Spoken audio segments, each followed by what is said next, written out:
Hello everyone, my name is Thelemann, and this is my case final project for education in modern society for the summer semester of 2017. After reflecting on this semester, it really came to my attention that I have learned a lot and thought about a lot of different things in our educational systems, in our society and other societies that I really haven't thought of before, and how much there really is going into them and factors that influence them and how they have become what they are today. And the first theme that I would like to talk about that has struck me the most throughout these readings and what I think needs to change the most is that I think standardized tests need to disappear within our educational system. And the second theme I would like to talk about is how big of a role teachers play in our students' life throughout their development into adulthood. And the third theme I would like to talk about is how our school systems aren't as black and white as we make them out to be today, and they need to be more complex and integrate more things into them. And the educational program that I would like to talk about is STEM projects within teachers and students today in our society. The first theme that I would like to talk about that struck me the most throughout this semester is that I think standardized tests need to disappear within our educational system. As Williams said, written in 2008 on page 92, I quote, "I question the validity of the instruments, the validity of what is measured, and even the possibility of creating a standing list of what is important in so complex an institution. Learning is about being and becoming. It's not so simple." End quote. And I really agree with this. There's so much that goes into teaching and what knowledge actually is and what we expect students to learn that can't just be captured in a test that asks you a question and you need to answer it in either A, B, C, or D. There's no other right answers, and that is so far from the truth of what we actually see in our society today. The second quote that I think really brings light to this subject as well was by Berliner and Glass, written in 2014 on page 74, was, I quote, "Teaching is not just about the transfer of knowledge, it's also about being able to guide students to develop their own knowledge, skills, attitudes, and beliefs." And I really agree with this because in order to teach something and have students truly understand it, they need to have their own belief or thought process behind it. If you just teach them how to memorize formulas and equations and things they need to know for the test, they're not truly learning it. You're just finding the students that can memorize that stuff the best. And that's not how teaching should be. It's much more than that.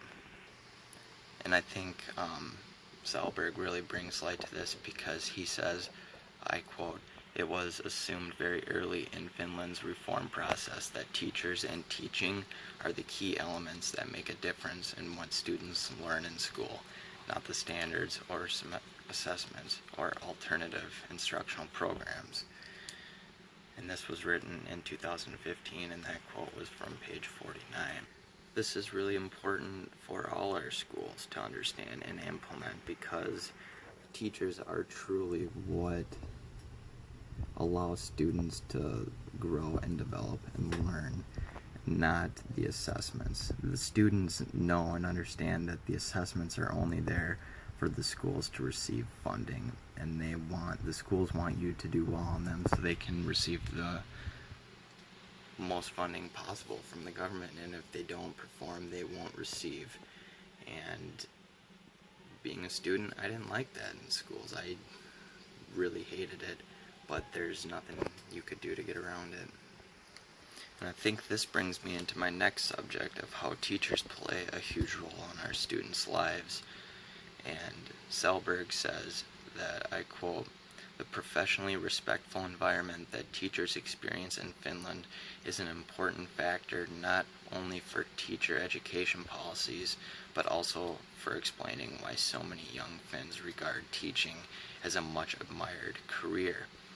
Written in 2015, and the quote was from page 122. In Finland, all teachers understand that these assessments aren't a proper way to address students, and teachers in Finland aren't forced to teach upon these standards, and they have professional respect in their environment to make correct curriculum based on whatever they see fit to fit society and create the best educational program possible in Finland, and that's why it's a sought after career. And those teachers are the ones that are going to make those impacts in students' lives. They're going to play that big role in teaching the students what's important and what isn't important in society, what's important to know and what's not important to know. Not, hey, you need to know this so we can do well on these tests. Williams then goes on to explain that, I quote, "As teachers, we soon learn that what students see is far beyond what we teach overtly. We most likely will never know what place we occupy in the lives of our students." Written in 2008 on page 9. And this is important to understand because as a student you learn so much more than just learning material in school. You learn social skills, how to communicate with other people, how to present with other people, how to work well with other people. All these skills are essential to have in our economy and to be able to participate in our society. And having the right teacher really will teach you these skills, and that's important to have in a teacher. And I think this is something that needs to be focused more on in our society in the United States, because I feel it's regarded that anybody can be a teacher and anybody can get this career, but I really think it's much more than that. Teaching should be a sought after profession, and I feel like it's not represented that way. And this brings me into my last point that Berliner and Glass bring up, and it's, I quote, "It's a complex, intricate endeavor that entails inputs we can't control. Example, the wealth of families, parents' education, and community support. Variables we can't easily identify or measure. Example, competing initiatives, classroom culture, peer influence, and teacher beliefs. And outputs we often can neither predict nor measure. Example, unintended consequences such as increases in one set of skills at the cost of decreases in others." This was written in 2014, and this was taken from page 129. And I think this brings up the point that not everybody can be a teacher. You need a good teacher to be able to recognize all these inputs and variables that go into teaching and be able to predict the outputs that will come out. What is going to be the best teaching style for different students, or how can I teach this student a different way from other students? A good teacher will be able to recognize those things and input those things into their teaching style. And I think I've definitely had good teachers that have done that, and I've learned a lot better from those teachers than I have with other teachers. Those are the teachers that you will remember and that impact you the most. And the third theme I would like to talk about is how I believe our school systems need to be more complex. Williams really sheds light on this aspect because she says, I quote, "When a child enters school, the system is aiming toward a goal at least 12 years into the future. The world 12 years from now will be far removed from the present," written in 2008 on page 94.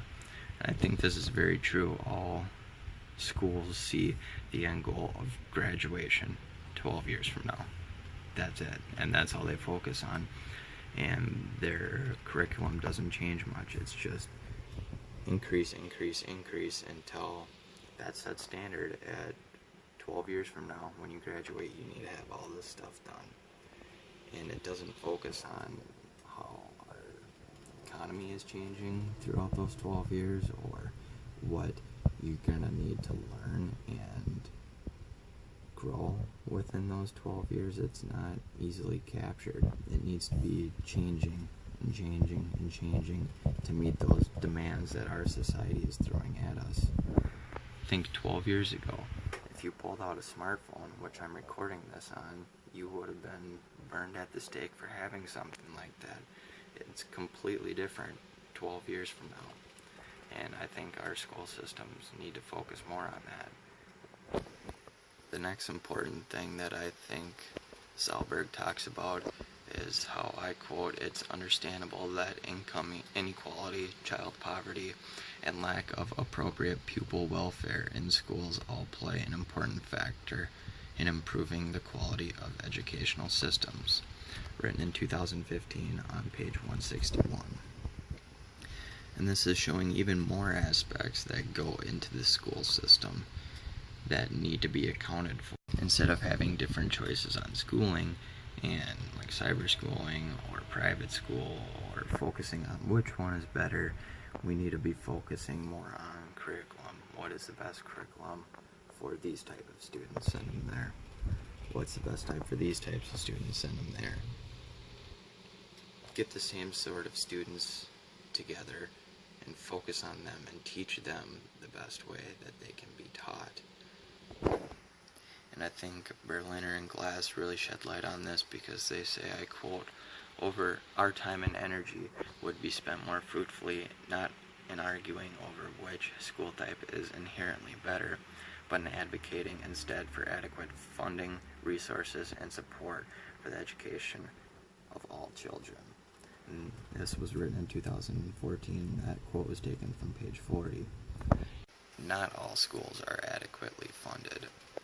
The schools that score the best on standardized scoring or tests receive the best funding, and they're also the ones that receive the best resources and the best teachers.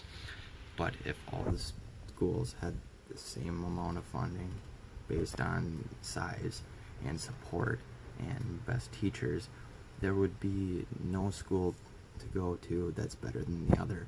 It's just which school is going to benefit my child the most based on their learning. And this might be something that might be tailored more towards high school. If you think in more towards trade school or something like that, it'll focus more on those aspects than, say, if you wanted to go into a STEM-related high school or something like that. But equality for all schools needs to be essential, and it's not. And since I'm talking about STEM relating issues, I will now talk about my instructional organization, which is STEM projects within teachers and students. And this would be internships that young kids could go do for the summer, or seminars and training that teachers can do to learn new types of projects or instructional methods to teach students in STEM related issues. And how I think this applies to standardized tests, some of the advantages I think it has is it focuses on different types of teaching in STEM related fields that don't focus on standardized tests, and I think that's a good thing, because these types of learning, doing projects through big companies that will show you the importance that they hold in the real world, will generate different types of learning for these students that will be much more impactful than learning which A, B, C, or D to pick on a test and why. It creates a much more creative and integratable teaching method to sciences and technologies and math that I think is important in our educational system with the upcoming technological society that we're seeing in this world. We're seeing more and more of it, and I think it's something that needs to be focused on more in our schools. Some disadvantages is that if these were generated to be a standard in how we evaluate STEM-related fields within schools, is that they're not as easy to grade or evaluate as a standardized test where you just get a flat score, you got it right or you didn't get it right. This is more interpretation.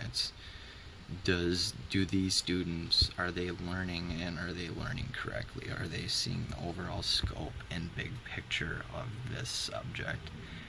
And that's much more difficult to measure than a standardized test is. And how this applies to how teachers play a huge role in students' lives, I think advantages of this are they are creating alternative forms of teaching for teachers. They're creating hands-on and project learning environments for the students. There's more interaction and learning and development between the teachers and the students there that create memories and create different networks in your brain that I think really instill the learning process much better than cramming information down your throat and this, you need to learn this, you need to learn this. Some disadvantages is that it's difficult to replicate. It's difficult to teach the same thing on a wider scope to all the students and try to get the same results.